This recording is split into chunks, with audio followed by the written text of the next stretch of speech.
Maintenant, je voudrais vous remontrer comment on dérive un sinus et un cosinus de façon simple. Ici, on a cosinus et on a sinus, bien sûr.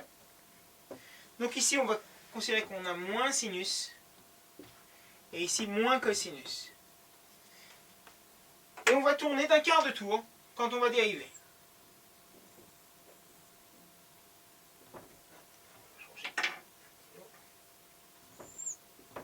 Quand on dérive. Donc, cosinus x prime, donc sa dérivée, ce sera moins sinus x, moins sinus x prime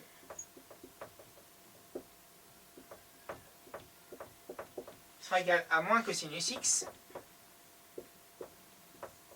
et ainsi de suite. Et ça va nous aider pour quelque chose.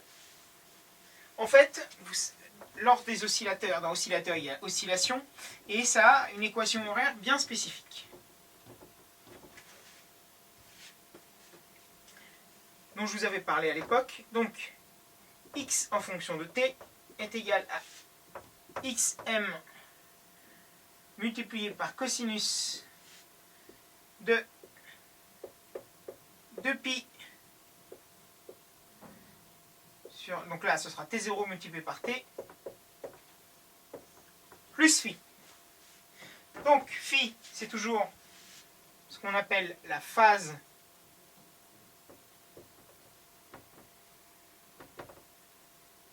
à l'origine, t0 c'est la période et xm c'est l'amplitude.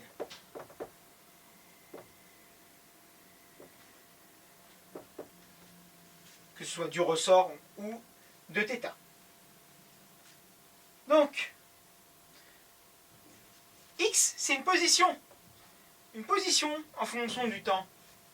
Bah, c'est une équation horaire. C'est une équation horaire d'un mouvement oscillant. Donc, si je veux la vitesse v en fonction de t, bah, je vais dériver ça. Donc, ça va être xm. Ici, 2pi sur t0, je le sors.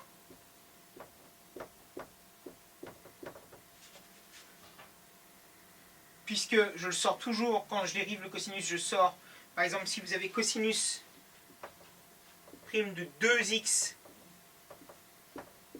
bah, ça fera moins 2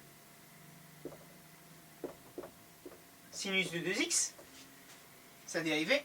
Bah là, c'est le même principe, c'est comme si je sortais le 2, et là, je le sors. De l'autre côté, c'est la constante. La dérivée du cosinus, c'est moins sinus, donc je mets un moins devant. Moins sinus de tout ça.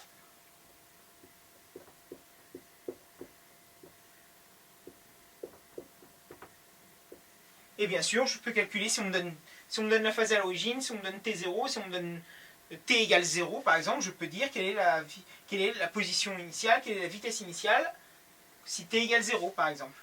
Je pourrais le dériver une deuxième fois pour l'accélération, mais la vitesse suffit.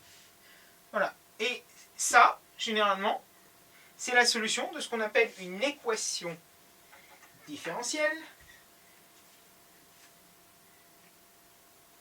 Exemple.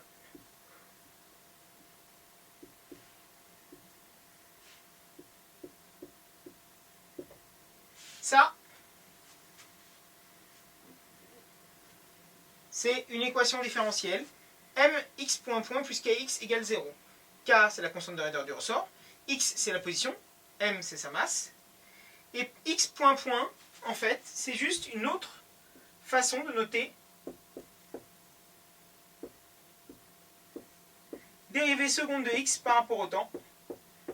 Ça, c'est l'accélération.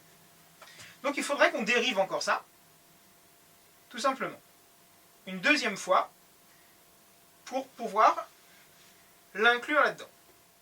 Donc on dérive. Donc l'accélération en fonction du temps, moins xm, 2pi t0,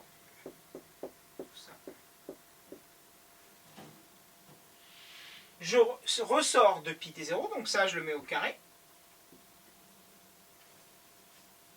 La dérivée de moins sinus quart de tour, c'est moins cosinus, donc le moins je le laisse. Moins cosinus de pi sur t0, t plus phi. Voilà l'accélération. On a dérivé 2 fois. Donc on va essayer de remplacer tout ça là-dedans. On va voir ce que ça donne.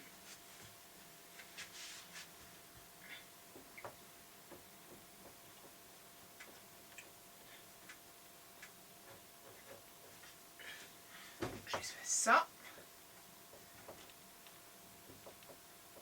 Voilà. Donc,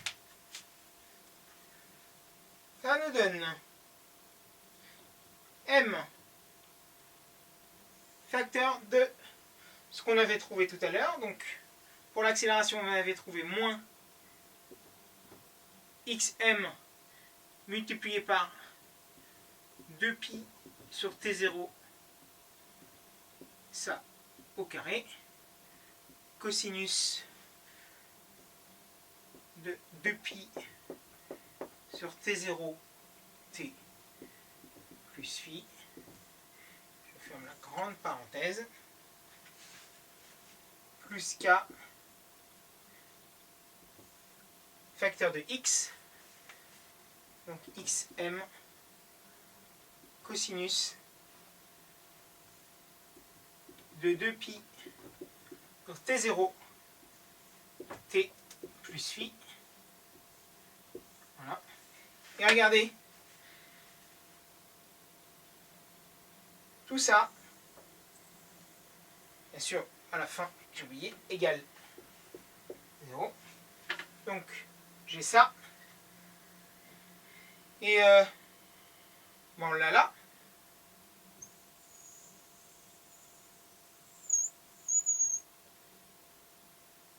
Donc, tout ça, ça se simplifie. Et il me reste moins m, parce que le moins, il ne faut pas l'oublier, multiplié par 2pi sur t0 au carré, plus k est égal à 0. Bah, on va essayer de trouver t0.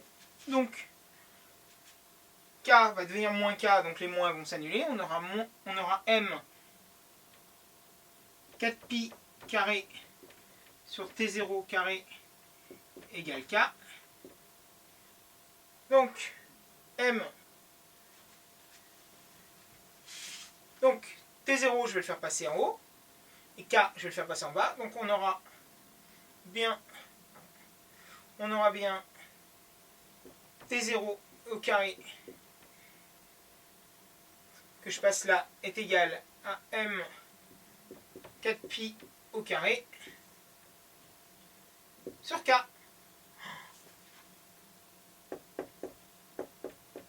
T0, je sors 4pi carré de pi racine de m sur k. Cette équation horaire, eh bien, la solution de cette chose qu'on appelle une équation différentielle. Alors, à l'époque, dans l'ancien programme, on vous demandait de trouver ça. Aujourd'hui, ça n'est plus dans le programme. La seule chose qu'on vous demande, c'est de savoir dériver ça. Ça, c'est dans vos cordes. Et de faire ça pour retrouver T0. Ça, c'est pas bien difficile après. Il faut juste pas se planter dans la simplification. Il ne faut pas l'oublier. Et après, ça se fait vraiment tout seul. Donc ça, c'est ce qu'on appelle une équation différentielle, c'est-à-dire que vous avez des dérivées avec les fonctions initiales dans une même fonction. Voilà, c'est ça qu'on appelle une équation différentielle.